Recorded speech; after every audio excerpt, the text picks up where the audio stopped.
Hi friend, నిన్న శివరాత్రి కదా, నీసు తినకూడదు కదా, అందుకని ఇవాళ సోమవారం చేసుకుంటున్నాను. ఫస్ట్ పొద్దున చిక్కుడుకాయ కాలీఫ్లవర్ చూసా కొంచెం. ఇప్పుడు వస్తా కేజీ తెచ్చా 220. గారెలు కూడా చేశా, రోట్లో కచ్చబచ్చక నూరుకొని, కరివేపాకు పచ్చిమిర్చి, ఇంకా అందుకని చూపించలేదులే మీకు.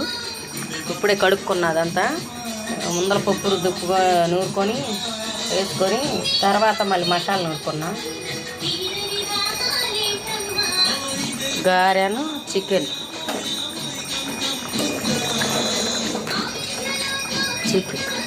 సూపర్గా ఉంటుంది ఇలాగ.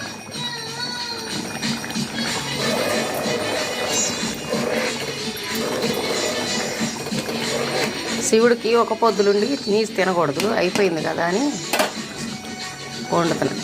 లైక్ షేర్ చేయండి ఫ్రెండ్ మన ఛానల్. గారెలు ఆల్రెడీ రైస్ పొద్దునే వండేసా. ఫాలో అవ్వండి ఫ్రెండ్ మన ఛానల్. Home Ganesh recipe.